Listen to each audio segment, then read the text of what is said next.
Tapi pidato pelantikannya, berikan saya 100 peti mati, yang 99 akan saya pakai buat koruptor, yang satu akan saya pakai sendiri kalau kamu lihat saya tidak benar.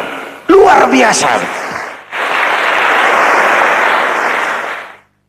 Yang diperlukan sekarang ini keteladanan, hulama'uhum, sikap ngayomi, mencari jalan keluar, bukan memamerkan kekuasaan, memamerkan kekuatan, arogansi, menghormati perbedaan.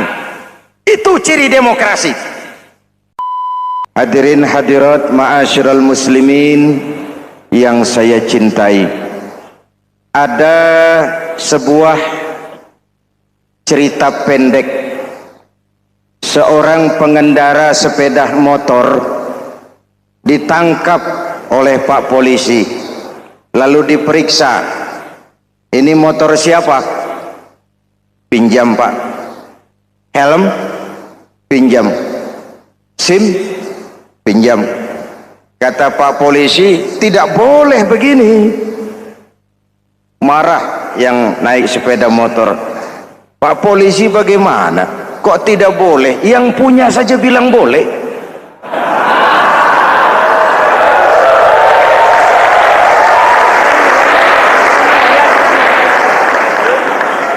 Cerita ini memberikan gambaran bagaimana masyarakat kita sekarang cenderung memboleh-bolehkan diri sendiri, melahirkan permissive society. Masyarakat serba boleh dengan ukuran sakarpe dewe. Itu sebabnya agama diturunkan. Dalam contoh yang indah, Rasul memberikan gambaran bahwa Islam ini bagaikan sebuah bangunan yang komponen pokoknya 5. Bunyal Islamu ala khamsin. Islam dibangun di atas 5 komponen pokok. Jadi kalau Islam ini ibarat bangunan, unsur penunjang pokoknya itu 5. Mari kita analogkan Islam dengan bangunan. Kalau saudara akan membangun rumah, sebelum pasang tiang, pasang genteng, pasang jendela, apa yang lebih dulu dibangun? Fondasi. Kalau Islam ibarat bangunan, fondasinya adalah syahadatu an la ilaha illallah wa anna muhammadar rasulullah. Ini fondasi. Jikalau kuat fondasi, aman bangunan. Jikalau rapuh fondasi, lentur dan luntur bangunan. Maka kuat atau tidak kuatnya bangunan Islam kita bergantung kepada keyakinan dasar tadi, fondasi. Saya bersaksi tidak ada Tuhan selain Allah, artinya saya tidak akan menyembah kecuali hanya kepada Allah. Orang yang benar fondasinya beres sujudnya. Kalau saya yakin tidak ada Tuhan selain Allah, saya tidak akan minta rezeki kecuali hanya kepada Allah. Orang yang benar fondasinya, giat bekerjanya, jauh dari tipu menipu, jauh dari renten, jauh dari riba, jauh dari korupsi, jauh dari judi. Keyakinan memberikan warna terhadap bentuk kepribadian. Kalau saya yakin tidak ada Tuhan selain Allah, saya tidak akan pernah takut kecuali hanya kepada Allah. Saya tidak akan melarikan persoalan kecuali hanya kepada Allah. Saya tidak akan menggantungkan hidup kecuali hanya kepada Allah. Saya tidak akan minta tolong kecuali hanya kepada Allah. Meresap ke dalam jiwa. Untuk keyakinan seperti ini, orang-orang tua kita dahulu berlinang air mata, bersimbah darah, bahkan berkorban nyawa, melaksanakan hijrah untuk mempertahankan keyakinan. Ini intan paling mahal dan ini mutiara paling berharga. Zaman boleh berubah, tapi pondasi tidak boleh goyah. Masa boleh berganti, tapi pondasi jangan sampai mati. Karena iman kita hidup, untuk iman kita berjuang, dan dalam iman kita ingin kembali menghadap Allah Subhanahu. Masih ingat cerita tentang Bilal? Masih? Mengulang kaji saja. Bilal itu budak sahaya. Ketika masuk Islam dipanggil oleh majikannya. Bilal, iya bos. Saya dengar kamu masuk Islam ya? Iya bos. Kok berani-beraninya kamu masuk Islam? Memangnya kamu budak siapa Bilal? Iya budak bos. Bos. Kamu kerja sama siapa? Sama bos. Bos. Yang gaji kamu siapa? Ya bos. Nah, kamu kan ngerti Bilal, kamu budak saya, kamu kerja dengan saya, yang gaji kamu saya, yang beri makan saya. Kenapa kok beraninya masuk Islam padahal kamu belum saya kasih izin? Bos, bos boleh beli badan saya, tapi jangan mimpi bisa membeli jiwa saya. Tuhan boleh kuasai badan saya, tapi jangan mimpi bisa menguasai keyakinan saya. Saya memang benar Tuhan yang gaji, tapi kan saya digaji, saya kerja. Kerja itu kewajiban saya, gaji itu hak saya. Soal keyakinan jangan ikut campur bos. Kurang ajar kamu Bilal. Biarin Bilal, begini saja. Kalau kau mau meninggalkan keyakinanmu, meninggalkan Allah Tuhanmu, kau akan kami merdekakan.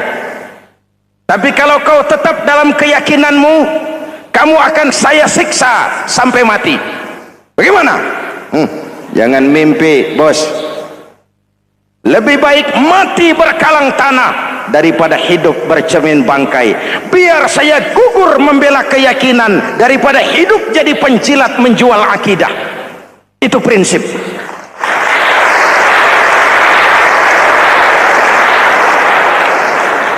Gendeng kamu. Ayo siksa. Tangannya diikat, dihimpit dengan batu berat, dijemur dengan terik matahari padang pasir, terkelupas kulitnya, mengalir darah dari sekujur badannya, pecah bibirnya. Ayo Bilal, tetap bertuhan Allah dan kau akan mati di sini, atau kembali ke agama lama, kau jadi merdeka. Dari bibir yang pecah itu cuma keluar Allahu Ahad. Bilal budak badannya, merdeka jiwanya, maka namanya ditulis dengan tinta emas dalam sejarah. Kita zaman sekarang merdeka badan kita, tapi sering budak mental dan jiwa kita, maka sejarah tidak pernah mau mencatat kita.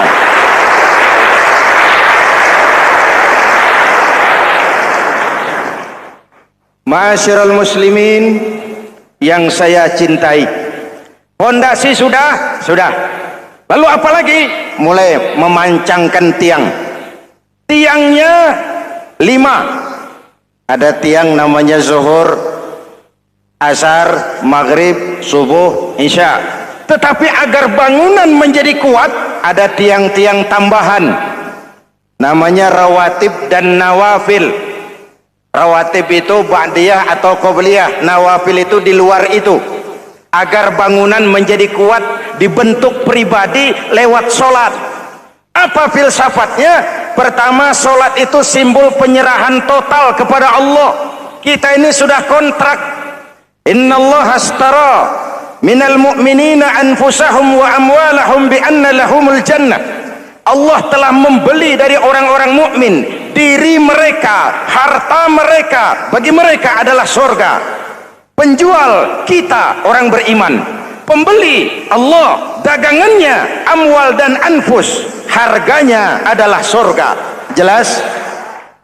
Penyerahan total itu dimulai dengan takbiratul ihram. Shalli fardal isya, Allahu akbar.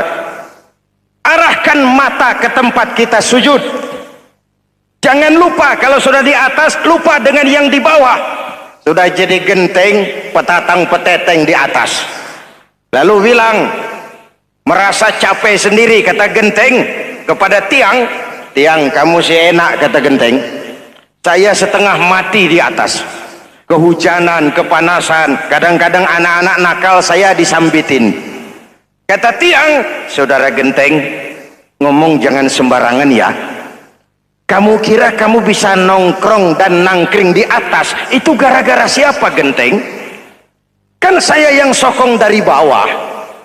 Kamu jadi pejabat tinggi, jadi anggota ini, anggota itu, kami rakyat yang angkat. Jangan sudah di atas kami ditekan.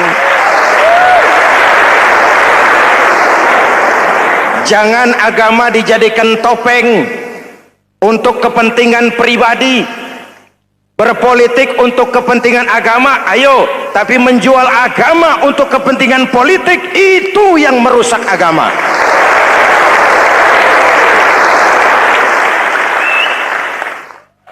Ini kan kita lagi prihatin sedang meluncur kasus Bulog Gate 2. Innalillahi wa inna ilaihi raji'un. Kita lihat sajalah para petinggi kita sekarang bagaimana menyikapi hukum. Sebab saya dengar ada bargaining, orang takut teriak maling sapi karena DE maling wedus. Tidak berani teriak ada maling sapi karena dia maling kambing. Yang lain maling ayam, dikumpulin ternyata maling semua.